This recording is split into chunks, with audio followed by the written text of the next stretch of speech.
Reason number 1, because you have been taught submission, not peace. Most Indian men tolerance को piece से confuse कर देते हैं। वो सोचते हैं कि अगर वो आवाज नहीं उठाते हैं, अगर वो जो गलत हो रहा है उसके खिलाफ कुछ करते नहीं हैं और वो बस चुपचाप बैठे रहते हैं, डिसरिस्पेक्ट सहते रहते हैं, इनजस्टिस सहते रहते हैं, तो वो बहुत अच्छे हैं, बहुत ज्यादा टॉलरेंट हैं और वो बहुत ज्यादा पीस में रह रहे हैं, जो कि बहुत ज्यादा गलत है। अगर तुम कभी जिंदगी में आवाज नहीं उठाओगे तो हर कोई तुम्हें दबाएगा, हर कोई तुम्हें स्टेप ऑन करके आगे जाने की कोशिश करेगा। और यही पास बुद्ध की टीचिंग आती है। बुद्धा तुम्हारे इस इल्यूजन को डिस्ट्रॉय करते हैं और वो बोलते हैं कि जहां पास तुम्हें अपने राइट के लिए खड़ा होना जरूरी है, वहां पास खड़ा होना जरूरी है। वो तुम्हें ये बताते हैं कि तुम पीसफुल, सही में एक पीसफुल इंसान कैसे बन सकते हो without being a push over, without कि तुम लोगों के साथ झगड़ा करो, विदाउट कि तुम लोगों को नीचे गिराओ। There's a balance between being a jerk, between being a pushover and being a peaceful man. So you have to read Buddha in able to understand this completely. Reason number 2, because you are addicted to validation. हमारी Indian society में हर मर्द कैसे grow up होता है, उसको हमेशा उसके marks के ऊपर जज किया जाता है, हमेशा उसको उसके काम के ऊपर जज किया जाता है, हमेशा वो कितना अच्छा दिख रहा है, उसकी मैरिज कैसे है, उसकी बीवी कैसी सुंदर है, वो सब चीजों से उसको जज किया जाता है। और इसलिए इंडियन मैन के अंदर एक कांस्टेंट वैलिडेशन की भावना होती है। वैल की भावना हर किसी के अंदर होती है, बट हमारे अंदर बहुत ज्यादा है, क्योंकि हमें शुरुआत से ही दूसरों का वैलिडेशन सीख करने को सिखाया गया है। तुम अपने बचपन को ही याद करो, जब तुम्हें अपने माँ बाप से अच्छी खासी चीजें चाहिए होती थी तो तुम्हारे माँ बाप बोलते थे कि अच्छे मार्क्स लेके आ, अपने अच्छे ये लेके आ, तो तुम्हारा जिंदगी हमेशा वैलिडेशन पे ही चलता रहा, which was not a problem in the childhood. But तुम जैसे जैसे ग्रो होते गए, जैसे जैसे तुम बड़े होते गए, तब तुम्हें पता चला कि ये कितनी बड़ी प्रॉब्लम है, क्योंकि अब तुम सिर्फ वैलिडेशन के पीछे भागते हो। अब तुम्हें हर किसी से वैलिडेशन चाहिए। ये लड़का लड़की दोनों में है। लड़कियों को भी अपने फिजिकल अपीयरेंस के ऊपर बहुत ज्यादा वैलिडेशन चाहिए, मर्दों को भी अपने जो भी वो काम कर रहे हैं उसमें वो सक्सेसफुल हो या ना हो, उनके ये मैटर नहीं करता। वो ये जरूर मैटर करता है कि वो वैलिडेट हो रहा है कि नहीं हो रहा है। इसलिए तो जब भी हम लोग कोई अपना पैशन फॉलो करते हैं तो उसको कोई वैलिडेट नहीं करता, बट जब भी हम लोग कोई सोसाइटी का नॉर्म फॉलो करते हैं तो हमें बहुत ज्यादा वैलिडेशन मिलता है। और इसलिए इंडिया के आधे से ज्यादा मर्द वैलिडेशन के पीछे भागते हैं, सोसाइटी नॉर्म्स के पीछे में भागते हैं। और यही पास बुद्ध आते हैं तुम्हारा इल्यूजन तोड़ने। बुद्ध तुम्हें यहाँ पास डिटैचमेंट की कॉन्सेप्ट बताते हैं, तुम्हें यहाँ पास ये बताते हैं कि सिर्फ लोगों से डिटैच नहीं होना है, ये जो कांस्टेंट अप्रूवल, ये जो वैलिडेशन सीकिंग की जो भावना है उससे भी डिटैच होना है। और वो ये तुम्हें सिखाएंगे through meditation, through the art of letting go, through the art of detachment. और जब तुम ये कांस्टेंट वैलिडेशन, ये जो दूसरों से वैलिडेशन चाहने मिलने वाली जो भावना है उसको तुम त्याग दोगे, तब तुम्हें एक रियल पावर मिलेगी, तब तुम अपने पैशन को फॉलो कर पाओगे, तब तुम अपने जिंदगी में जो भी करना चाहो वो कर पाओगे, which is real power. Reason number 3, because you mistake desire for purpose. बहुत सारे मर्दों को और इन जनरल बहुत सारे लोगों को ये कंफ्यूजन होता है, उन लोगों को ये बहुत ज्यादा मिसकंसेप्शन होता है कि पर्पस होता क्या है। वो ज्यादातर टाइम जो डिजायर्स होते हैं उनको ही पर्पस मान लेते हैं, which is far from the truth. अगर तुम्हें ये लगता है कि रील स्क्रॉल करना तुम्हारा पर्पस है, तुम्हें अगर लगता है जिम में जाके बॉडी बनाना तुम्हारा पर्पस है, अगर तुम्हें ये लगता है कि सोशल मीडिया पे लाइक्स पाना पर्पस है, गर्ल्स पर्पस है, लग्जरी को अपनी जिंदगी में लेके आना पर्पस है, तो तुम बहुत ज्यादा गलत हो। यस, ये जितने भी चीजें हैं वो सब तुम्हारे लाइफ के हिस्सा हैं। लड़कियां तुम्हारे, अगर कोई लड़की देख रही है तो फिर तुम्हारे लिए लड़का, इन शॉर्ट एक पार्टनर तुम्हारे लाइफ में इम्पोर्टेंट है। लग्जरी, पैसा तुम्हारी लाइफ में इम्पोर्टेंट है, जिम तुम्हारी लाइफ में इम्पोर्टेंट है, बट ये सब चीजों को चेस करना और ये सब चीजों को अटेन करने पे बहुत ज्यादा डिफरेंस है। और ये तुम्हारा पर्पस कभी नहीं हो सकता। तुम्हारा पर्पस हमेशा तुमसे कोई बड़ा होना चाहिए। जैसे लोग दूसरों के लिए भलाई करते हैं, भलाई का काम करते हैं, अपनी सोसाइटी के लिए वर्क करते हैं, कुछ ऐसा काम करते हैं जिसको वो करते करते कभी थकते नहीं है। उनको रात हो जाए, दिन हो जाए, वो एक ऐसे कांस्टेंट डीप वर्क के फ्लो में रहते हैं जो वो कभी तोड़ नहीं पाते चाह के भी। And that is your real purpose and that is your real power. और यही पास बुद्ध तुम्हें एक अनकंफर्टेबल ट्रूथ के बारे में बताते हैं।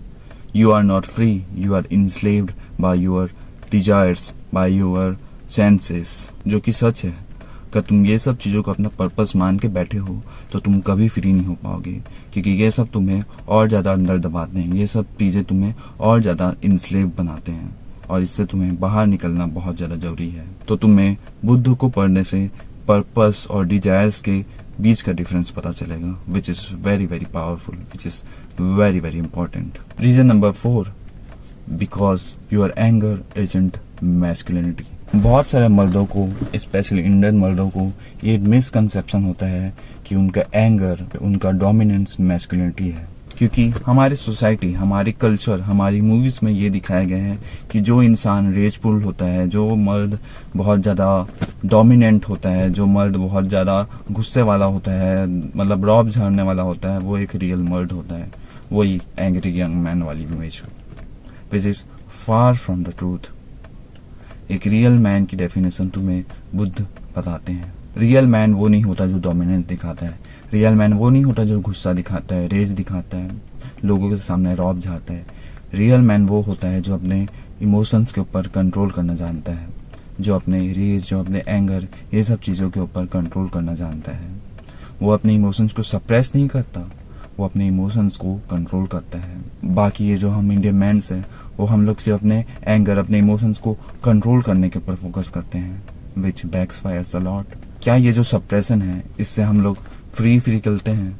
क्या हम लोग जो ये सप्रेशन, जो हम लोग अपने इमोशंस के ऊपर सप्रेशन डालते हैं, क्या ये हेल्दी है? क्या इससे हमारा गुस्सा कम होता है? नहीं। Self control, emotion regulation and emotional maturity is the only way. तुम्हें फिलॉसफी पढ़नी पड़ेगी, तुम्हें बुद्ध को पढ़ना पड़ेगा बहुत ज्यादा, जिससे तुम ये सेल्फ कंट्रोल सीख पाओगे। बुद्ध तुम्हें अपने माइंड को मास्टर करना सिखाएंगे, क्योंकि जब तुम अपने माइंड को मास्टर करना सीख जाते हो, जब तुम ये सीख जाते हो कि तुम्हारा माइंड कितना ज्यादा पावरफुल है, तुम कैसे यूज कर सकते हो, तब तुम्हारे पास रियल पावर आती है, रियल क्लैरिटी आती है, रियल पाथ तुम्हें दिखना शुरू होता है और तुम्हें अपने पर्पस के पीछे भागना शुरू कर देते हो। सो reading Buddha is very very important. Reason number 5, because you think overthinking is a weakness. Well, हमारे सोसाइटी, हमारे कल्चर में ये बताया गया कि ओवरथिंकिंग बहुत ज़्यादा गलत है। Well, कुछ एक्सटेंट पे वो गलत है। जब अगर तुम्हारी ओवरथिंकिंग तुम्हें एनालिसिस पैरालिसिस में डाल रही है, या फिर तुम्हें कोई भी काम करने से रोक रही है, तब वो गलत है। अगर वो तुम्हारी मेंटल हेल्थ के साथ खेल रही है तो वो गलत है। बट ओवर थिंकिंग जरूरी है, सोचना बहुत ज़्यादा जरूरी है। ओवर थिंकिंग में गलत बात नहीं है, ओवर थिंकिंग में तुम क्या सोच रहे हो वो बहुत ज़्यादा मैटर करता है। और यही पास बुद्ध आते हैं, तुम्हें बताते हैं कि ओवर थिंकिंग कैसे की जाती है, ओवर थिंकिंग में क्या थॉट्स आने चाहिए। बुद्ध तुम्हें ये नहीं बोलते कि थिंक पॉजिटिव। थिंक पॉजिटिव बोलने से तुम कभी भी पॉजिटिव थिंक नहीं करते हो, राइट। वो तुम्हें ये बताते हैं कि तुम्हें अपने थॉट्स को अभी कंट्रोल करने की जरूरत नहीं है, तुम्हें बस अपने थॉट्स को ऑब्जर्व करने की कोशिश करनी है। तुम्हें अपने आप को ऑब्जर्व करना है, तुम्हें अपने आप को ऑब्जर्वेशन पे डालना है, तुम्हें अपने थॉट्स को ऑब्जर्व करना है। और इससे होगा क्या? इससे ये होगा कि एक समय पे तुम अपने आप को इतने अच्छे से जान लोगे, इतने अच्छे से पहचान लोगे, अपने थॉट्स को इतने अच्छे से आइडेंटिफाई कर पाओगे कि वो अब मैटर ही नहीं करेंगे, और तुम सही चीज़ों पे ओवर थिंकिंग कर पाओगे, तुम सही चीज़ों पे अपनी फोकस बैठा पाओगे, विच इज़ वेरी वेरी पावरफुल। इससे होगा ये कि जो तुम्हारा माइंड तुम्हारा दुश्मन था, जो तुम्हारी मेंटल हेल्थ खराब करता था, जो तुम्हारे अगेंस्ट था, वो अब तुम्हारे साथ काम करेगा, which is very very powerful. So you should read Buddha and learn this skill. Reason number 6, because no one taught you how to be still. हमारा इंडियन कल्चर या in general all over the world grind करना सिखाता है, हमेशा काम करना सिखाता है, हमें हमेशा कुछ ना कुछ करने रहने को बोलता है, विच इज ट्रू, राइट। अगर हम लोग काम नहीं करेंगे, अगर हम लोग अपनी जिंदगी में पुरुषार्थ नहीं करेंगे, अगर हम लोग अपनी जिंदगी में कोई परिश्रम नहीं करेंगे, अगर हम लोग अपनी जिंदगी में कोई हार्ड वर्क नहीं करेंगे, तो हमारे ह्यूमन होने का क्या ही पर्पस है। Well, that's true. और तुम्हें अपना काम जरूर करना चाहिए, बट तुम्हें स्टिल भी रहना सीखना चाहिए। एक जगह पे बैठे कैसे जाता है, एक जगह पे बोर्ड होके कैसे बैठा जाता है, एक जगह पे अपने आंख बंद करके बस अपने आप को ऑब्जर्व कैसे किया जाता है। और यही चीज़ तुम्हें बुद्ध सिखाते हैं अपनी फिलॉसफी में।